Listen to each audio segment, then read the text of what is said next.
living on unceded Lekwungen territory. This event is called Listening to the Land, and the conversation we will be having today is about accessibility and land access.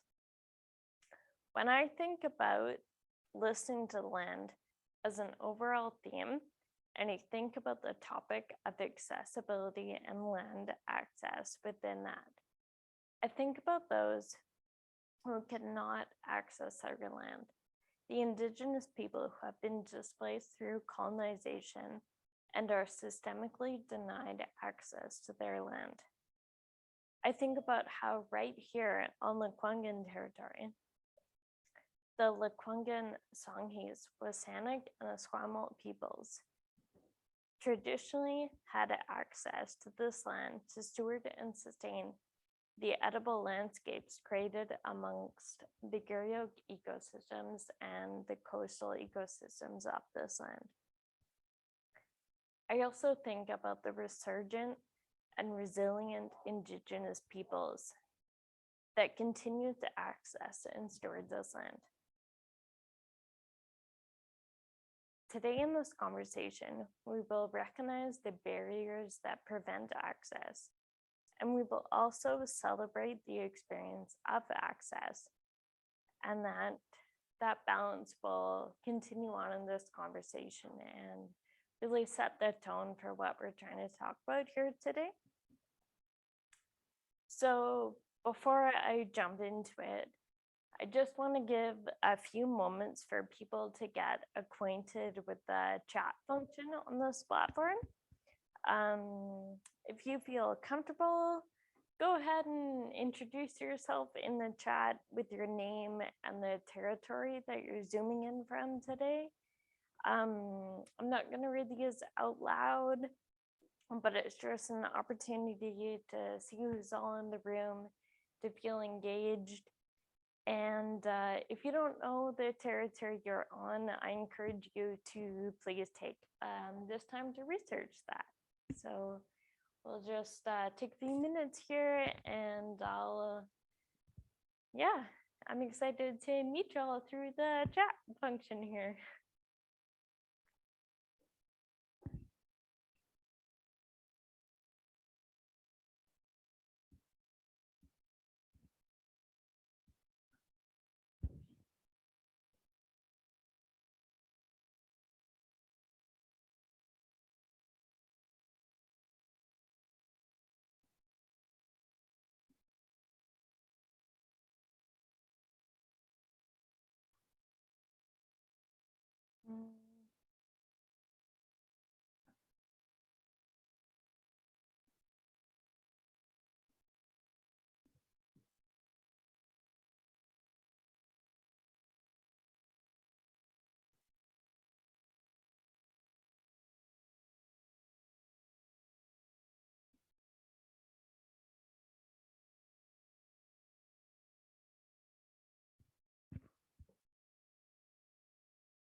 Amazing. Thanks, folks. It's nice to digitally meet you all. I'm seeing a lot of folks that are residing here on local Lekwungen or Coast Salish territories. Thanks for being here. And thanks for navigating this digital platform. It's really exciting to see you all today. And as this topic centers around accessibility, I just want to really highlight how these platforms over Zoom and all those events that are hosted online do make them accessible to people that can't physically access event locations. So that's just something to keep in mind, that as we're talking today, as we're having this conversation, we're also actively participating in accessibility. And I think that's really rad. So thank you all for being here and showing up on this platform. And we can just continue to let those introductions trickle in. So as I continue speaking, feel free to keep on going in the chat. And I'll take an opportunity to introduce myself a bit deeper as well. So like I said, my name is Megan, and I'm also currently on the Kwanghan territory, and I've lived, worked, and played here for the past 7 years. And before that, I was on Squamish Nation territory. That's where I grew up. And my ancestry traces to Italy, England, and Scotland. And I'm here as a 3rd generation settler, and I am just continuing to learn what that social location means to me and how to move forward in a good way, and how that intersects with my identity as disabled, and how that will come forward in this conversation through the intersection of my identities and how they pertain to food systems. And moving through with the acknowledgement that even though I do experience physical barriers to accessing the food system, because I do hold other privileges in my identity, I do remain food secure. So I just want to acknowledge my identity as we move forward in this conversation.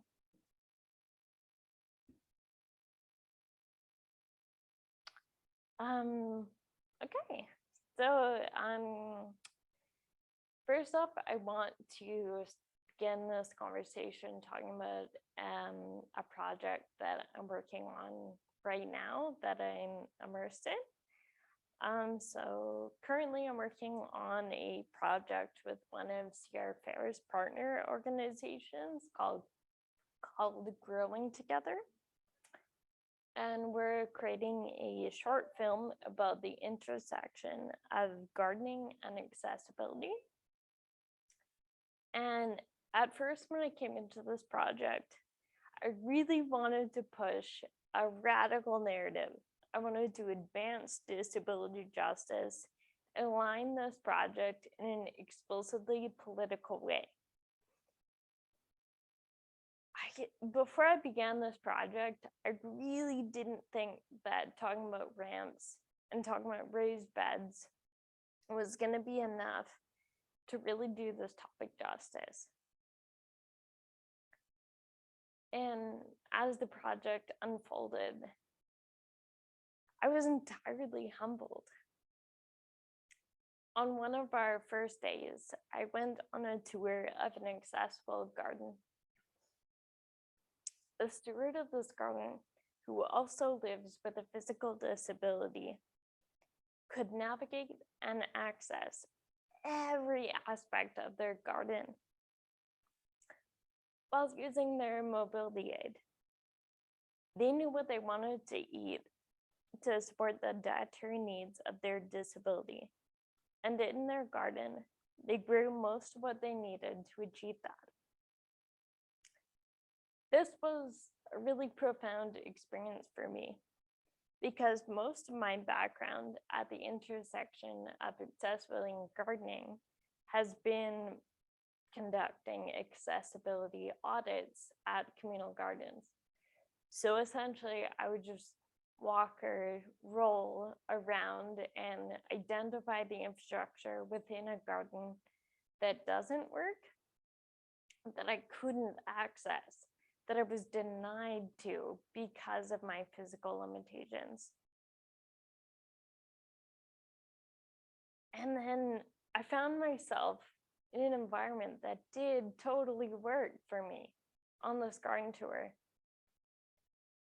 And as I was toured around and I got to experience what it felt like to access these growing spaces because of the raised beds, because of the ramps,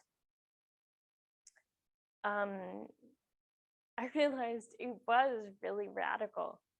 It was implicitly political, and it absolutely has space within a disability justice framework to celebrate accessible gardens and the gardeners who have put in that work to make the space work for them and to create an accessible garden. So I've been really grateful to be working on this film project, and we are hoping to put it out sometime in February. So hopefully y'all will look out for it then and get to have a look into some of the experiences I just talked about. Yeah, look out for it then. I believe we will put it on a platform that you will find out about.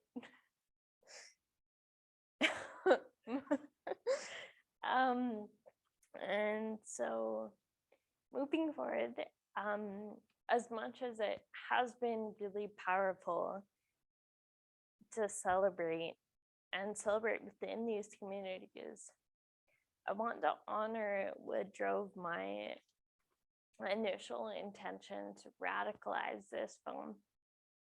So during our time here today, I want to expand the story. I want to talk about accessibility and land access before ramps and raised beds. So I want to begin the next part of our conversation by using the chat again to generate some ideas of what we think the barriers are to accessing food and accessing land. So go ahead and type in the chat what you think these barriers could be. And then in a few minutes, we'll go through and I'll read some of the ideas out loud and share with you some things that I've prepared as well.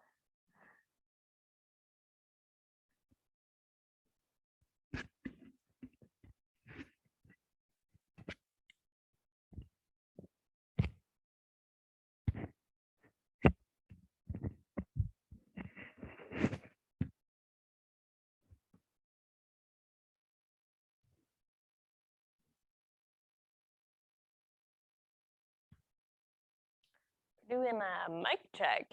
Mic check 1, 2, 3. Is that okay? Okay, and we're also gonna mic check the Zoom room. Can y'all hear me okay? Thanks. Okay. Okay, we're hearing, yes, I am heard in the Zoom room. Great, awesome. Long, yes.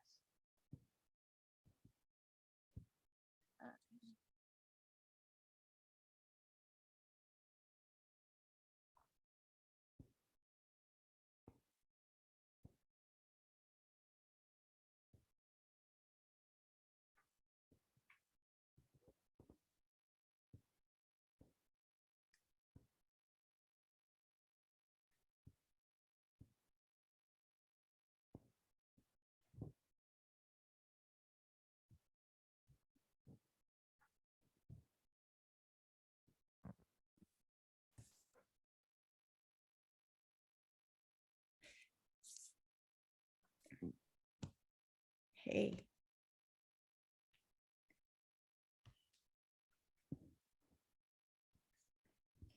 Oh, okay, glad I'm in.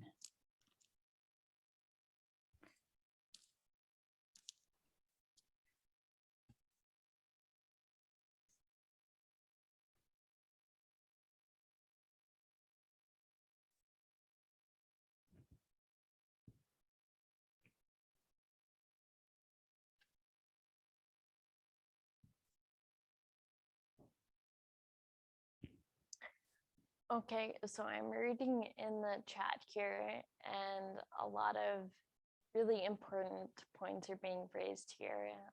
A lot about the physical infrastructure of a garden, which I think often aren't aspects that are thought about, even when someone is tuning into accessibility, they don't think about things like where the tools are and where the hoses are going to be laid out. Yeah, we're talking about bathroom access here. That's a big one because a lot of spaces will put in the work to achieve accessibility, but then won't have a bathroom on site that can be used in a universally accessible way. So it's like, you can't spend a lot of time on the site. Another good thing I'm seeing is parking. That's huge. That's absolutely huge. Yeah, parking is a really big part of accessibility.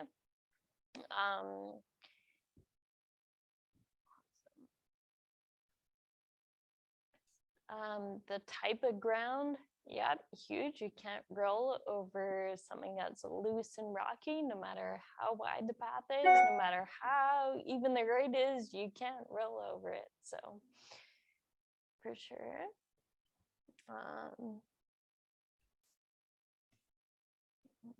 Yes, thinking about accessibility from the beginning so you don't end up with like these discombobulated spaces where you can like access part of it, but then it stops and you gotta like, yeah, for sure.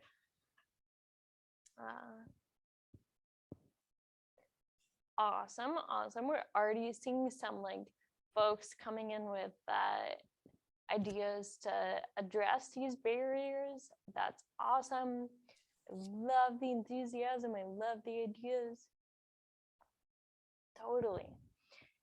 Yeah, and another big barrier that I'm seeing that folks have raised in the chat, and something that I wanted to talk about, and something that I experience, I know a lot of folks in my communities also experience, is how expensive it is. The capitalist parameters of our society have made it financially inaccessible to access land. Right here on Lekwungen territory, my neighbor's house sold, and it sold for like $800,000. Most disabled and many BIPOC and Indigenous folks are low income. So this financial barrier is exacerbated within marginalized communities. And I just want to pause there for a minute and explain a little something. So if you're a PWD or a person with a disability and you receive financial support from the government, it's out of recognition that many disabled folks can't work within the same capacity as able-bodied people. And not that I really believe that anyone, able-bodied or not, should have to grind a 9 to 5 to be able to like access land.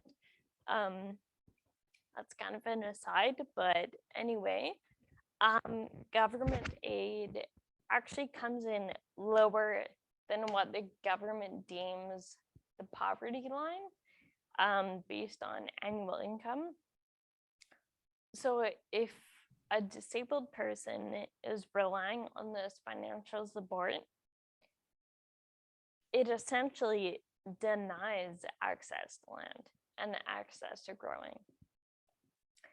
So yeah, I just kind of want folks to understand that and think about that a little bit, because when I talk about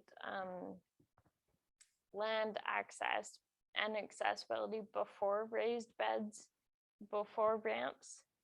That's one of the huge barriers that I'm talking about. And yeah, it feels kind of heavy. And another barrier that I wanted to acknowledge and address today, and it was spoken so eloquently about in the panel before this conversation. If you attended that, I felt really uplifted by it, as well as like just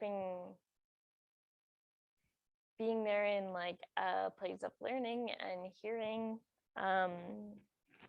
and really in recognition of the colonial barrier to accessing land, and how prior to colonization, the concept of private property and land ownership didn't exist in the way that we experience these forces now. And the barriers that are created through colonization, that are also barriers experienced by the disabled community, by low-income folks, that deny access to land.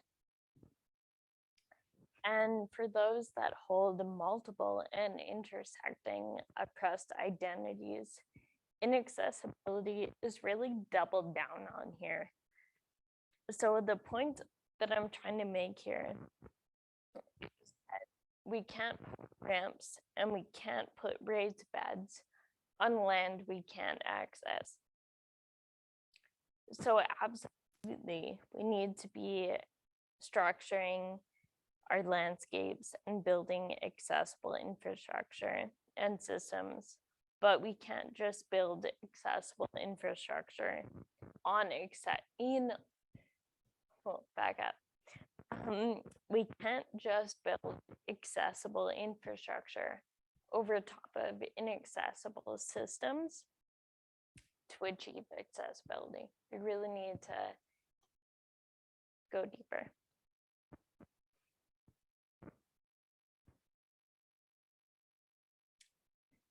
So moving beyond the barriers, and I think it's for contributing and hearing me explain those, because it is so important to acknowledge what holds us back before we can go forward. So yeah, thank you for participating in that process. And now we're gonna move forward to addressing those barriers and thinking about what we can do. So we're gonna hop back into the chat function. Start thinking about things that are accessible. So if you can comment concepts or examples of ways that you believe could create a accessible food system. And again, we'll just give a few moments for those comments to trickle in, and then we'll chat about them.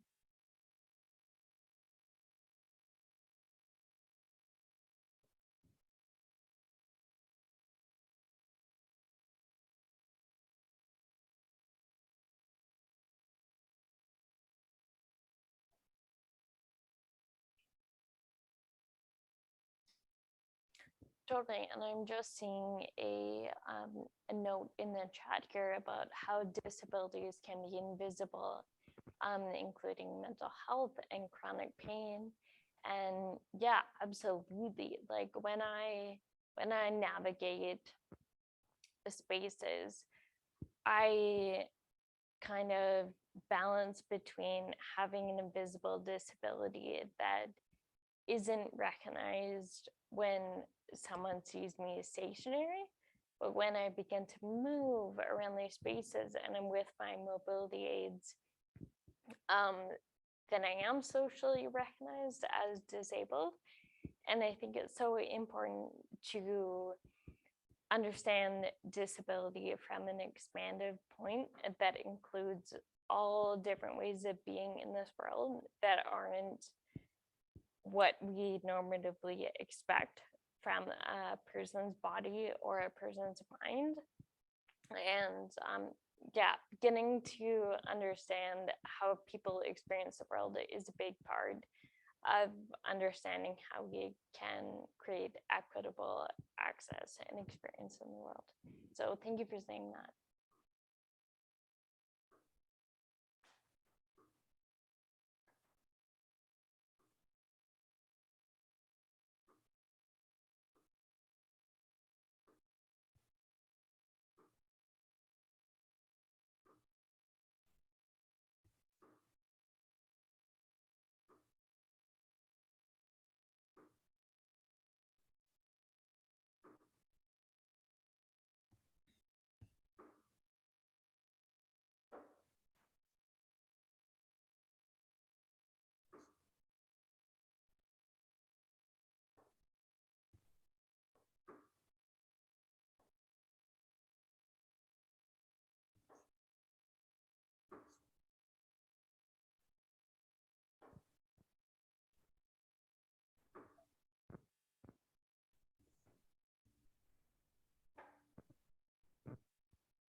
Awesome. I'm loving reading these comments, and the perspective that so many people are speaking from is working with people with disabilities and basing accessibility off of lived experience of multifaceted disability. Absolutely, that's spark right on. The disability community needs to be at the forefront of accessibility.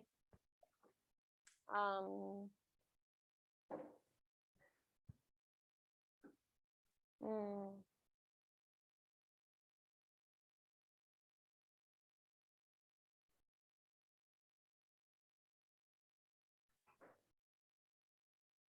mhm. Okay, I'm also reading points about universal accessible design, totally a part of making spaces accessible, a very big structural component.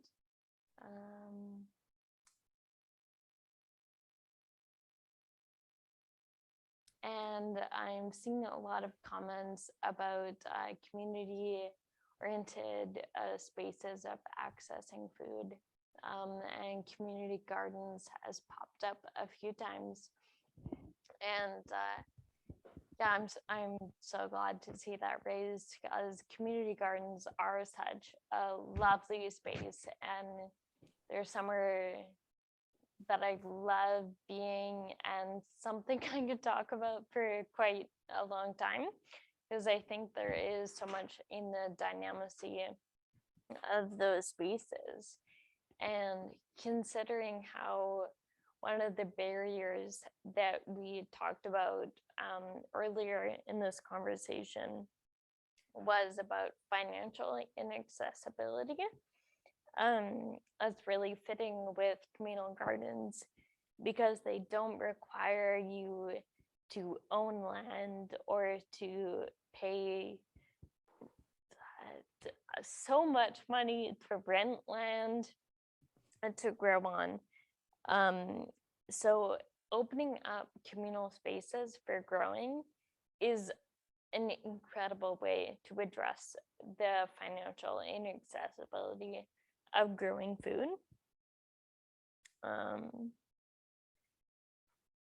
And they're also just such an uplifting space to experience growing food, sharing tools, sharing skills. Yeah, I love community gardens.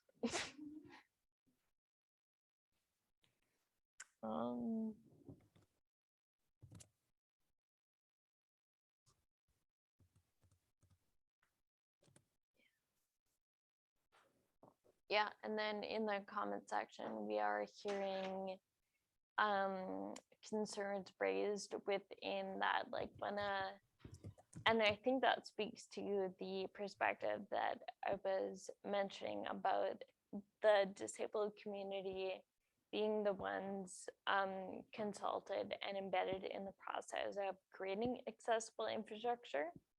Because what I'm reading here was someone had the experience of witnessing someone using a wheelchair and getting stuck on a ramp that was deemed accessible. And unfortunately, that does happen where accessible infrastructure is misaligned to the experience of using it. So yeah, that's a huge bit to keep in mind there. Thank you so much. Yeah, and again, circling back to the costs, and that's been raised a few times in the chats again. And I really think that just amplifies the enormity of that issue. So I've talked a lot about growing food, and that's not the be all and the end all of food security. Some absolutely incredible initiatives in this area that address food security are not centered around growing food. So a lot of these organizations that give me a lot of hope address food insecurity and address accessibility in a different way. So one that I really wanted to take a moment to talk about that's really near and dear to my heart is community food support. So this initiative was created when COVID first hit this community, and grocery stores were just not, were they closed? I don't even remember at this point, it's been so long. But the barriers that were created for everyone in COVID already existed for many folks within the disability community. And these barriers were intensified for the disability community. And going to a grocery store wasn't safe. And what community food support did was create a way that folks, disabled or not, like that was no requirement, could access food safely during the pandemic.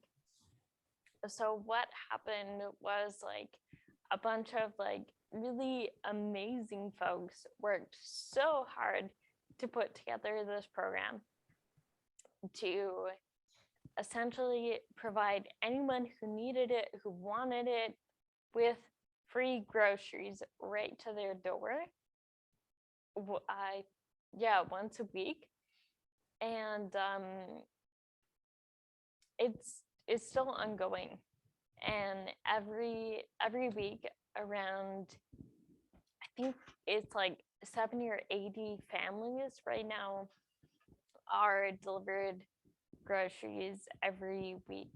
And through the feedback we've received in this project, it's just so illuminating to see how this like access to food that alleviates financial inaccessibility, it alleviates the physical inaccessibility of navigating the world during a pandemic, has really been like a pinnacle of hope in my experience getting to participate in this project, and for a lot of folks that are also embedded in this project.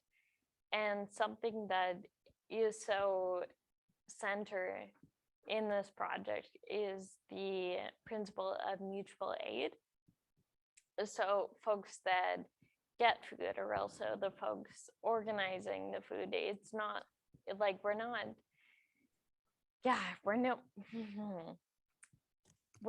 aiming for like a charity model or a dependency model. It's something where the community is coming together to provide a service and just to be in that space. And again, it feels a bit like being in the community garden where needs are being met, we're addressing barriers, we're overcoming it, but we're also like having a really beautiful time and engaging with food in a way that we want to and in a way that works. And it's not financially motivated.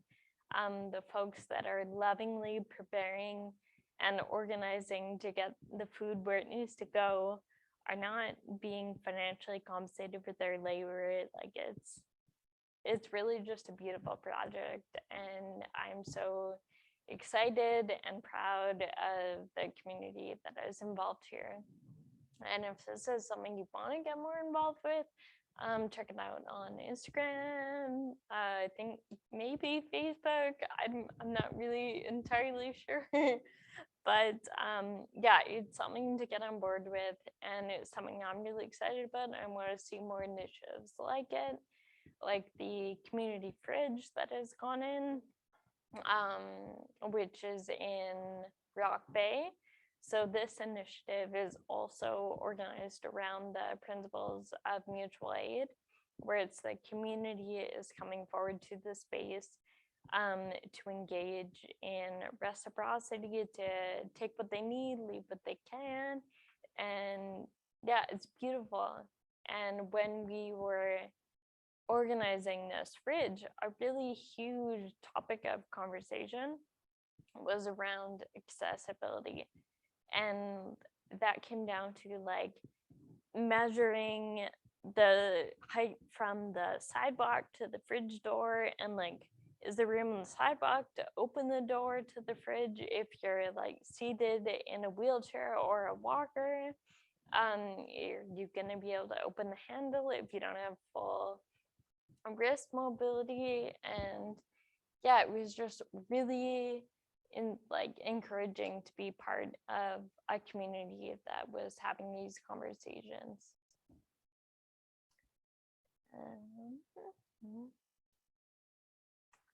Okay.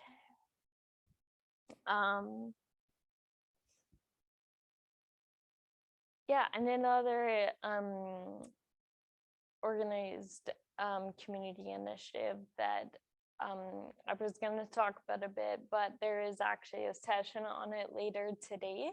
So maybe just tune in there, and I'm sure that they'll give you an expanded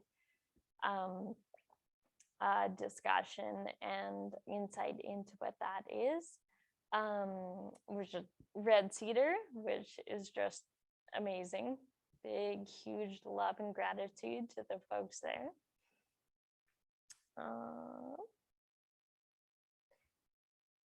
And so these organizations aren't about growing food. And like I said, I've spoken a lot about growing food. And that's because I am thinking beyond food security here. I really have been dreaming about food sovereignty. And food sovereignty differentiates from food security in the way that it's about self-determination. Food sovereignty is having the right to choose how you engage with the food system so that it's aligned to your dietary, your lifestyle, and your cultural preference. So when I think about food sovereignty today, I think back to that accessible garden that I toured at the beginning of the project that I'm working on. And I can recognize that that gardener was food sovereign, that they were able to self-determine how they engaged with food and what they grew. They weren't reliant on external sources of food security. They weren't inhibited by the barriers that we all recognize here today. They were first able to access the land, and then they were able to make it accessible with ramps and raised beds. And that's amazing. And I celebrate that. But it's so unfortunate that that's rare. And it doesn't have to be. I want it not to be. I want equitable access, and I want accessibility for everyone. And that's something that we can all contribute to.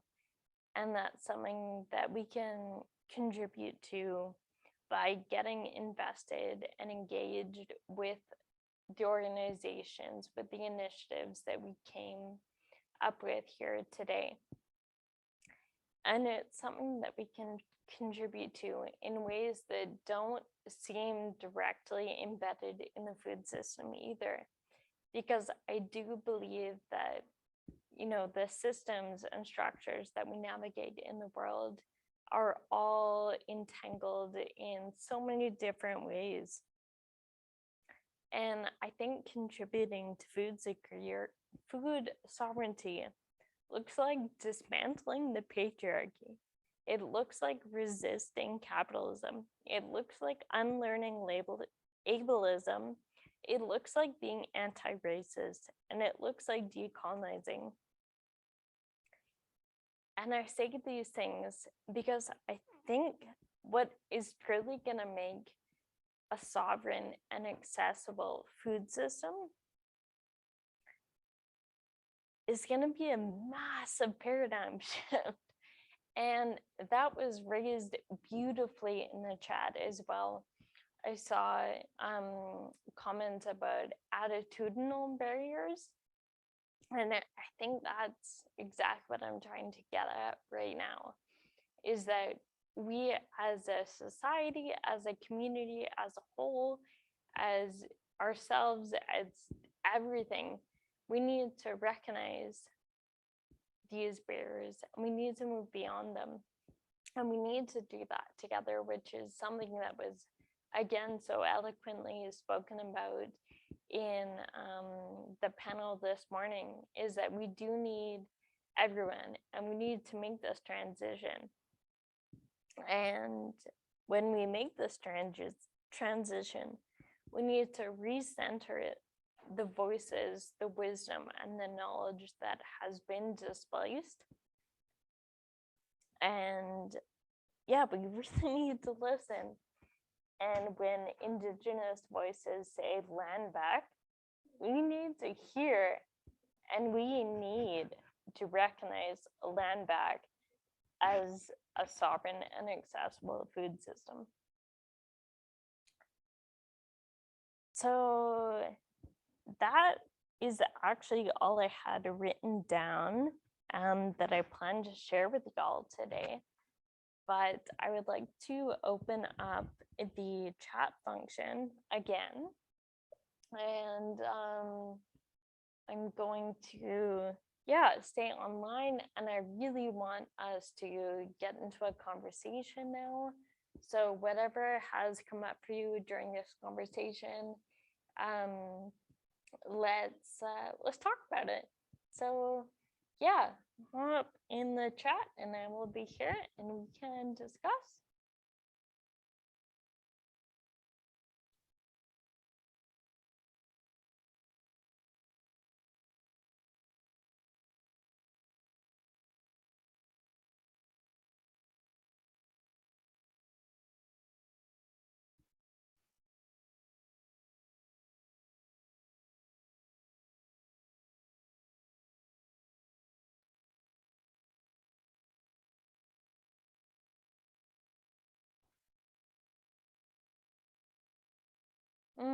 Okay, and one thing that is being raised in the chat right now, which is actually a big part of the film project that we're working on right now,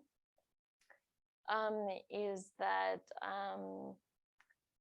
we're going to be partnering with folks at the acronym is PHABC, and we are like paralleling our initiatives of this film that is going to focus on the lived experience of folks with disabilities who engage with accessible gardening.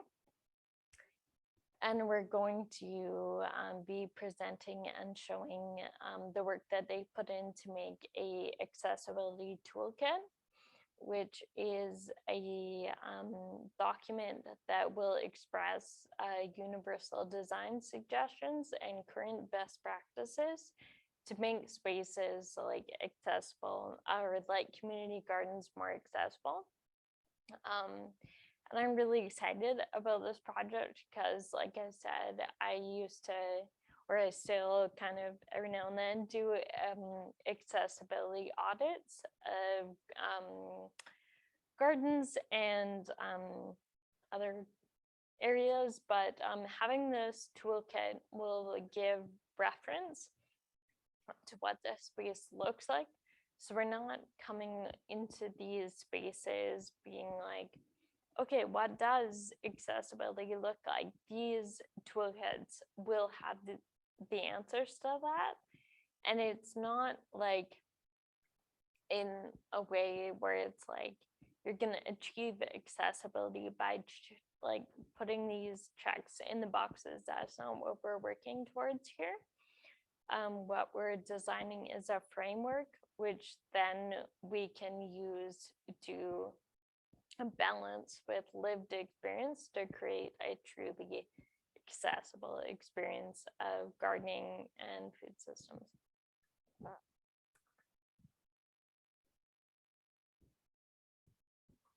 And the acronym is Public Health Association of BC. So that will also be coming out in the film. And you can also look for it on their website, and we will have more information on that in the film.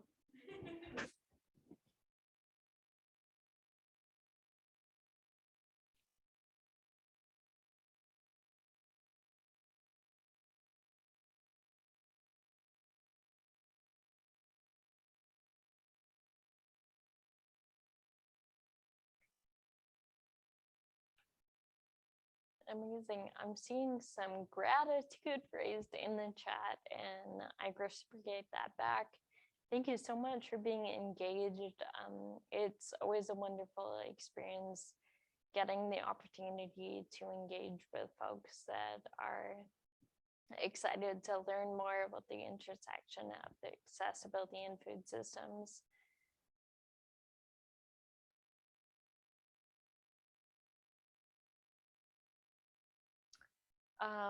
Maybe I'll prompt the chat a little bit.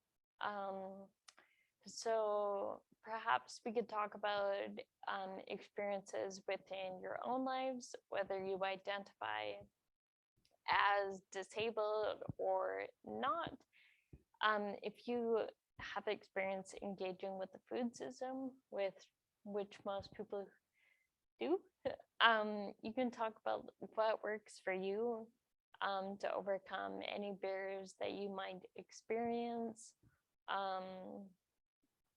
One thing that I'll share that I've learned through my experiences as well, because I don't live on land where I have access to growing, and my experience interacting with communal food systems and the way that I want to self-determine my engagement with food systems is through projects like that I mentioned, like the community fridge and community food sport.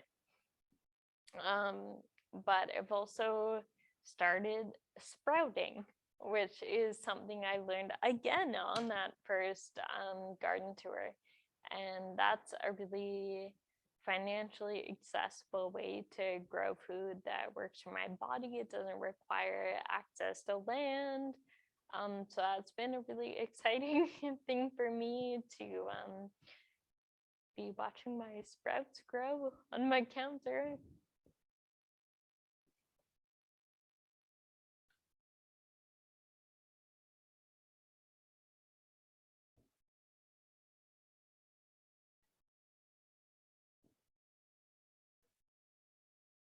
Yay, sprouts. Yeah, yay, sprouts.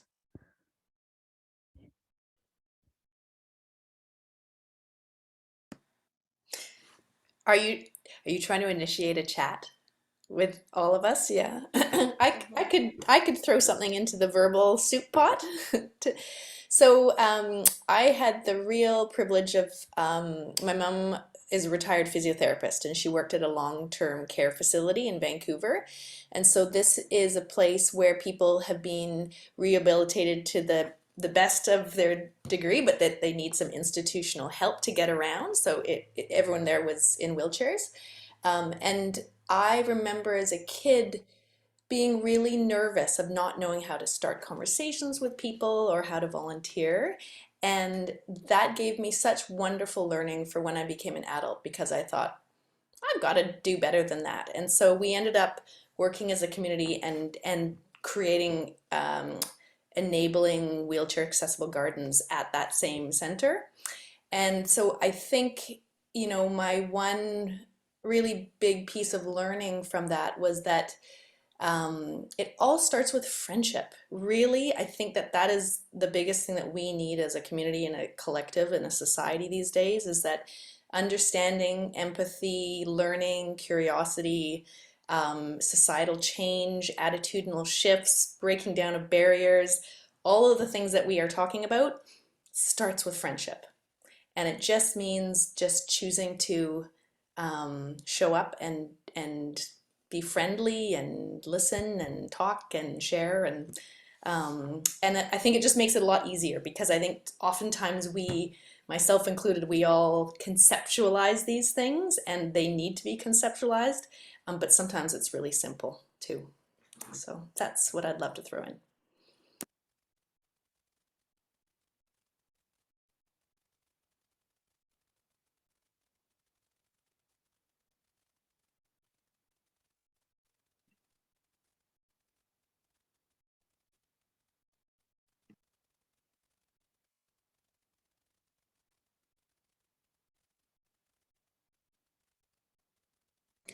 Hey Megan, you're muted.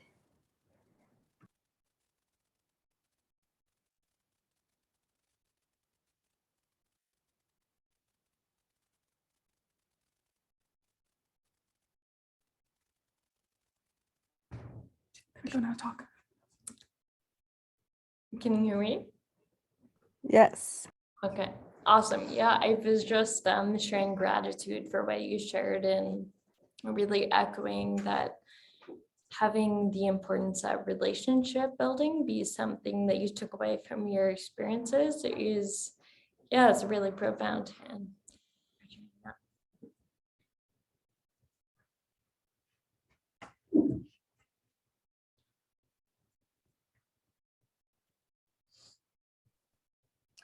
I can echo. Hi, everyone. I'm Lauren from the South Island Farm Hub. I joined this session a little late.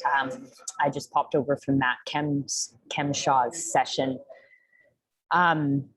Just to echo what Jen was saying, I think that's super important to have an open mind and kind of just a bigger picture understanding that everyone comes from a different background and we all have a different lens, and people's experiences with food and our local food economy is very, very vast and different.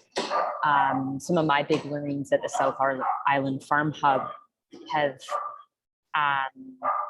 like we're working with many different types of charities, and the charities say there's a chef for kind of a liaison, and they organize hampers or food orders for the vulnerable communities that they're supporting. And some of the food that the South Island Farm Hub offers, though we want to try to focus on hyper local, it's not necessarily culturally appropriate to the community that we are serving. So it's been a really interesting year in working with all these different types of charities and learning about their food needs. Some just want preserves, some need just produce, some want just the eggs and the meat. And just as we are growing and learning and expanding our offerings, these are just sorts of things that we're thinking about a bit differently and having to take into consideration. And that's an important consideration because we're really all about getting good food out to everyone in our communities, but everyone in the community is very diverse. So just if we're trying to focus on inclusivity and understanding the larger needs of our community, these are kind of some of the challenges, but also learnings from my end and the rest of the team.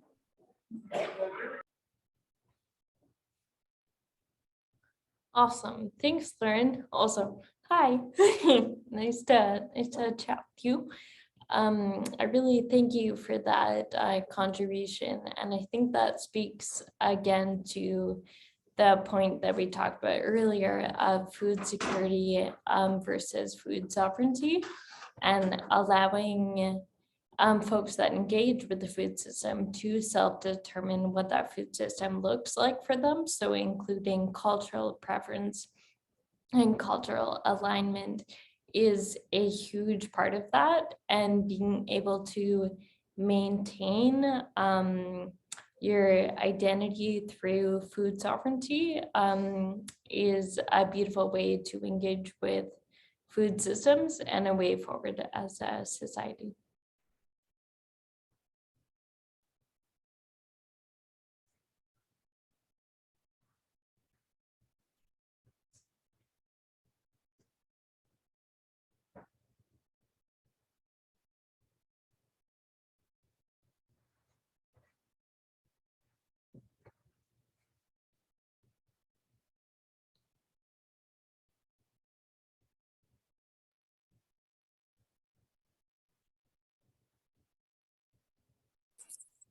Hey Megan, it's Kayla here. I just wanted to chime in and see if you might be up for repeating the bit that you talked about in your notes around the patriarchy and other systems of oppression and how they're connected to food justice and food sovereignty.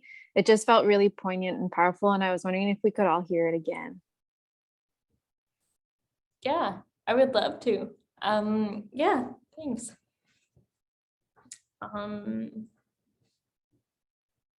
So maybe I'll just back up to how I was talking about food sovereignty and thinking back to that accessible garden that I toured at the beginning of this project, and how I recognize that that gardener was food sovereign, how they were able to self-determine how they engage with food that they ate, and they grew, and they weren't reliant on external sources of food security. They weren't inhibited by the barriers that we recognized here today. that they were able to first access land and then make it accessible with their ramps and raised beds. And that is something absolutely to celebrate, but that's unfortunately rare, even though it doesn't have to be. I want to see equitable access and accessibility for everyone. And this isn't only tangible in systems and organizations that are obviously related to food security or food sovereignty. Food sovereignty is something we can all contribute to through participating in the entangled ways in the society that we exist in right now. And this is something that looks like dismantling the patriarchy, resisting capitalism, unlearning ableism, being anti-racist, and decolonizing. Because to truly make a shift to a food system that is sovereign and accessible to all, we're gonna need to make some pretty big moves as a society. We need a massive paradigm shift. We need an attitudinal shift. And as we make this shift, as we make this transition, it will be absolutely key to recenter the knowledge and wisdom that has been displaced. We will need to listen to Indigenous voices. And when they say land back, we need to hear land back. And we need to hear it as the way forward to a sovereign and accessible food system.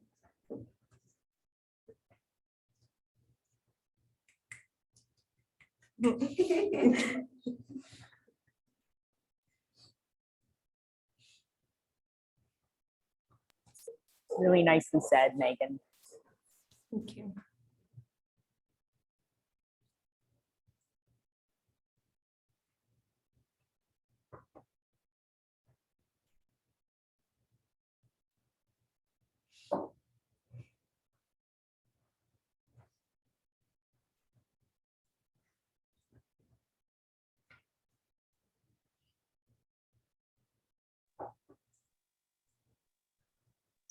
Hi again. I'm wondering if I can just ask, because there was a link mix up at the beginning. Maybe I missed this, but you've made reference a few times, Megan, to a movie, and I'm wondering if you might be able to chat about that.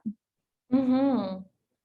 So the movie or the film that we're working on right now is it's not out there yet. So we're just building the anticipation at the moment as we're working on this project, and it will be out in February, we're anticipating. So we will make that film accessible to folks in this chat, folks everywhere at that time. But the project that I keep referring to is a project through the Growing Together video series that will be about the intersection of gardening and accessibility, and it will really focus in on the lived experiences of folks that identify as disabled. And we're really just, we're out here celebrating, and we're seeing how growing spaces can be accessible and are accessible. And we're partnering with our friends at, I can never remember acronyms, hold on a minute, with the Public Health Association of BC. And we're gonna bring our initiatives together. So we're gonna pair this film that we're creating with a accessibility toolkit that they're creating. And together we're gonna really demonstrate what the lived experience of disability at the intersection of gardening and accessibility is. And then we're also going to highlight this toolkit and offer universal design and current best practices to create more accessible growing environments.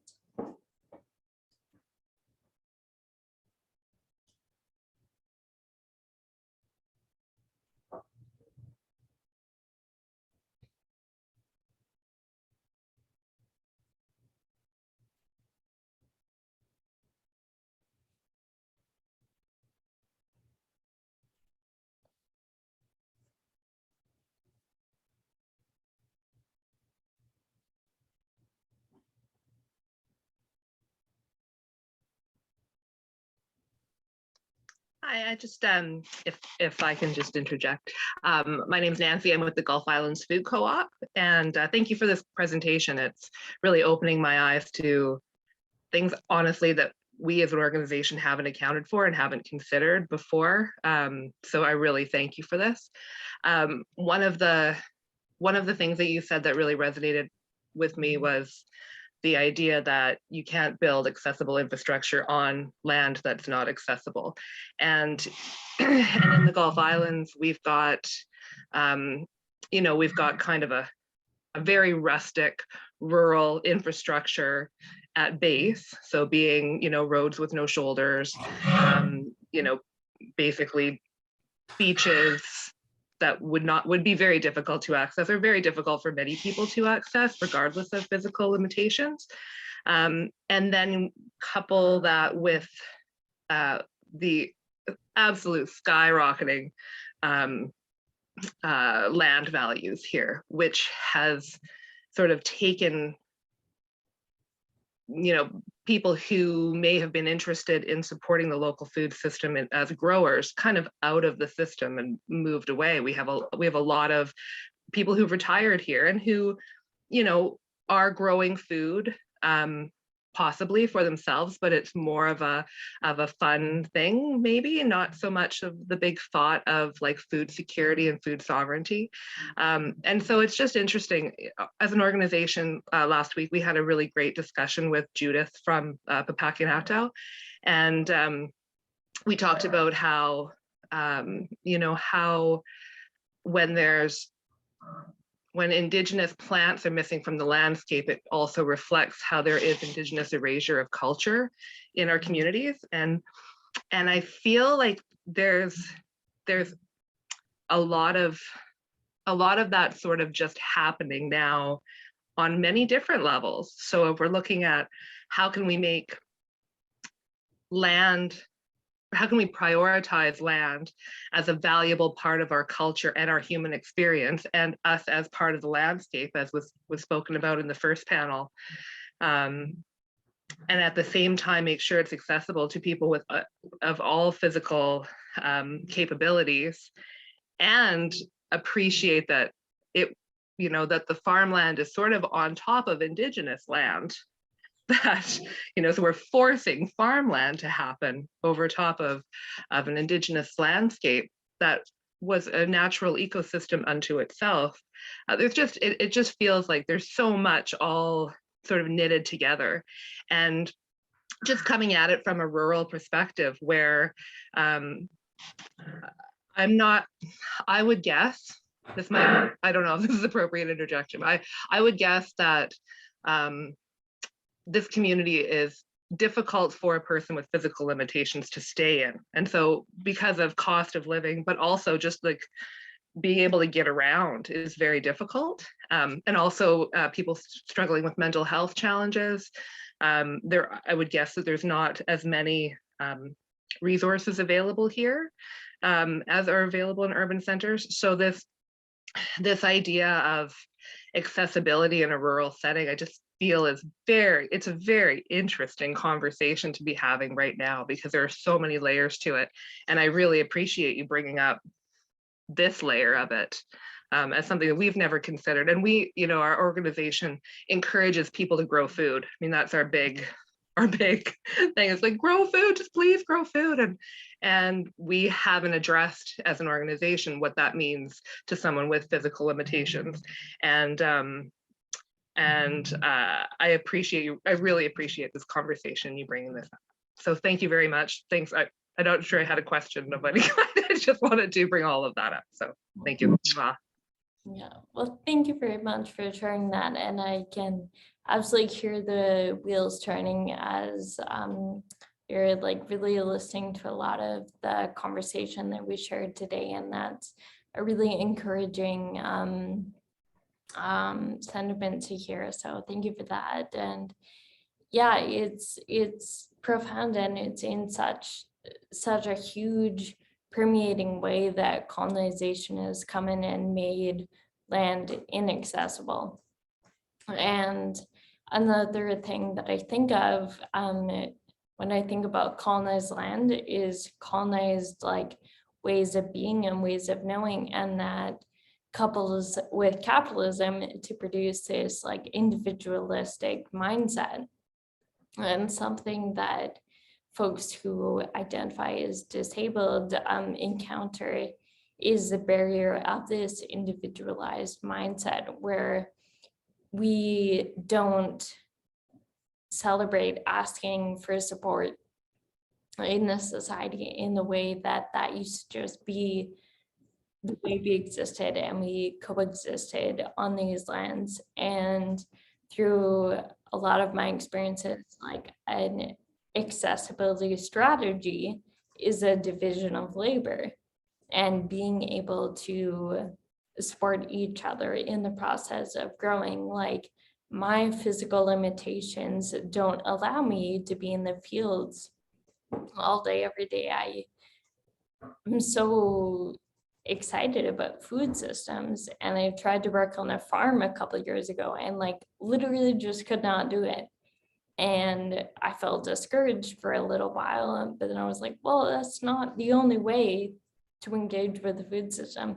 There's so much within that. And if we expand our individualistic view to be one centered around community, and we support each other and we go through the practice and make it the norm to express each other's access needs, and we are really showing up for each other, a lot of the barriers to accessibility are not as insurmountable when we're crossing them together.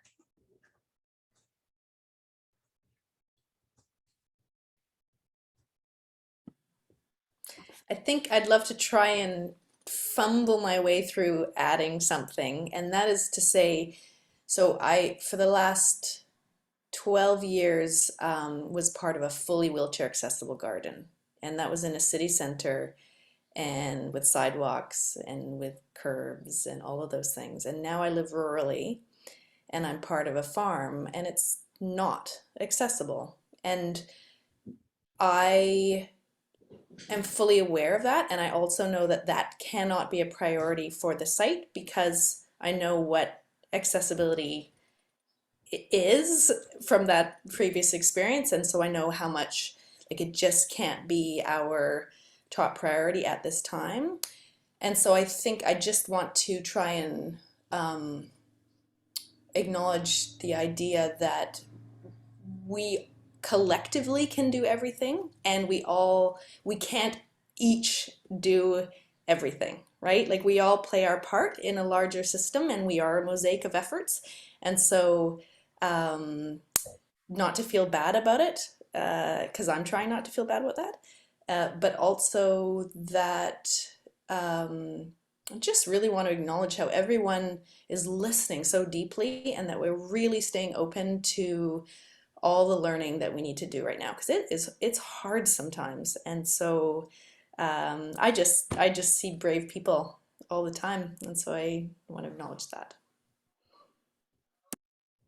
Thank you so much. Yeah, the complexity of care networks and how robust and vast it really is to exist within a framework of community care and mutual aid. And yeah, it really is this multifaceted collective experience. Like in the zucchini that I ate the other night, like that was in no means like made possible through one person. That was a collective effort, and that goes for everything that anyone eats ever. There's a community there.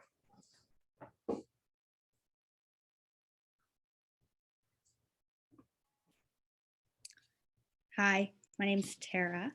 I just had a thought sort of about all of these put together, and I know a few times it's been mentioned sort of the high cost of buying a house and getting, that access to land for yourself.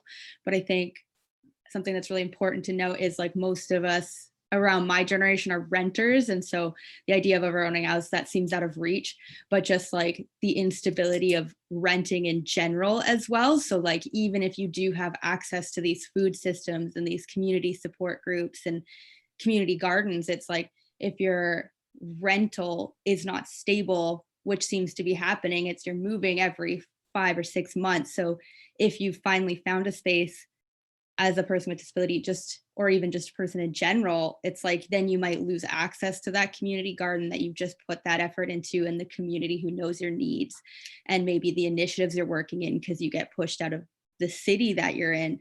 So I think, yeah, just going back to that individualistic sort of mentality of homeowners, and even if you do find a space that you're renting from, a lot of the time you aren't even allowed to paint the walls, let alone change the space to make it work for you or have access to even a garden box outside. So yeah, just a thought that I've kind of formulated with all this conversation put together. Mhm. Yeah, I feel you. Thank you for sharing. Yeah. Being a renter in a city defined by a housing crisis, and also having like accessibility needs and wanting to engage in the food system and grow your own food. If anyone has ideas around that, throw them in the chat, because I don't. That I think does center back onto the difference between food security and sovereignty, and just security and sovereignty in general.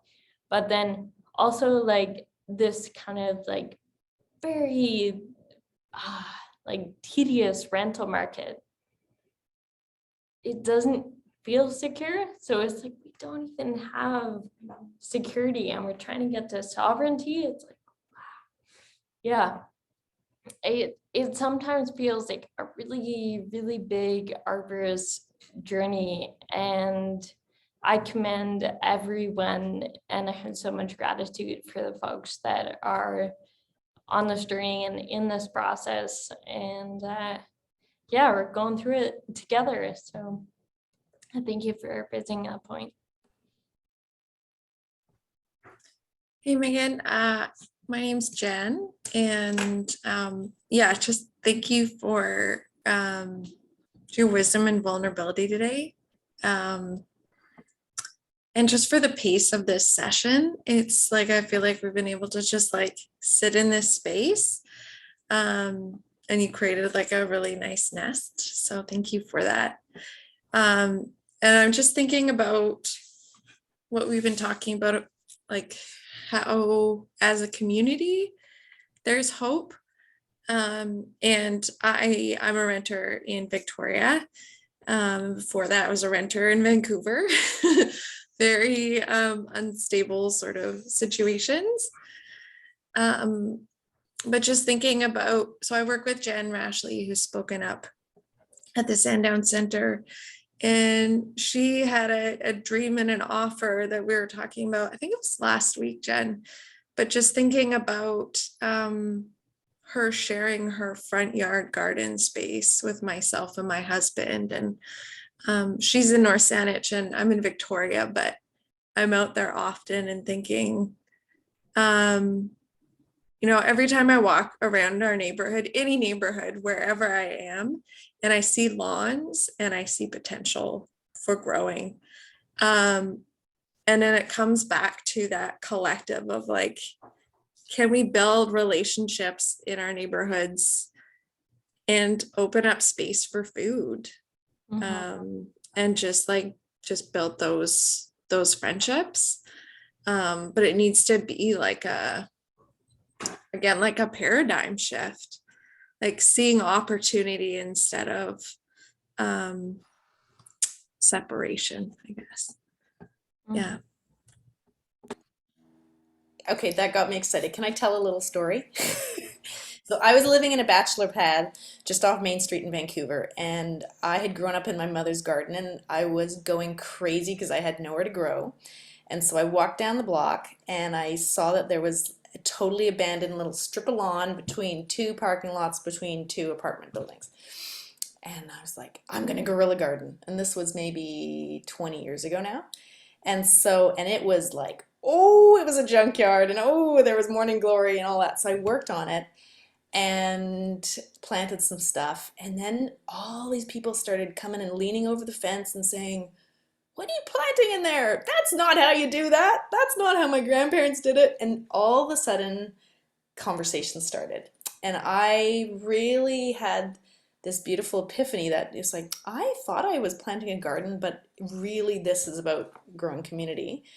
And that actually that launched my whole passion for what we're all now doing, which is local food systems. And so, so yes, Jen, like we can grow on front lawns, we can grow on back lawns, we can grow around community centers, we can grow around long-term care facilities, we can grow next to family spaces and places.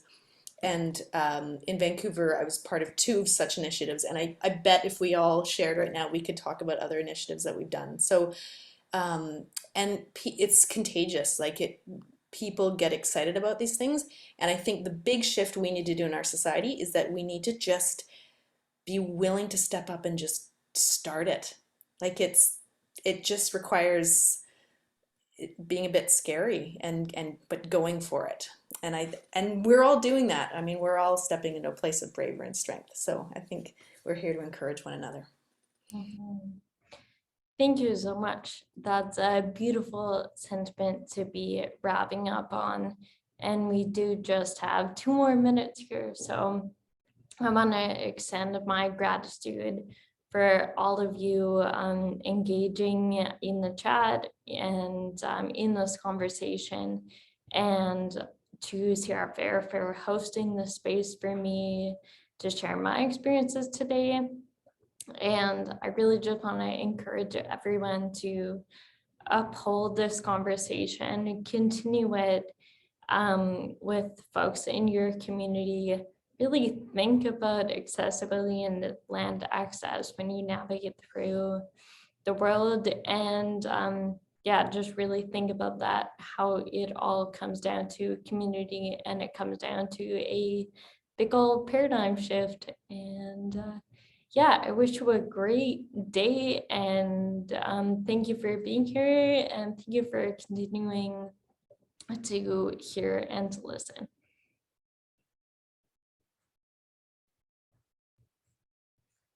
Bye, everyone.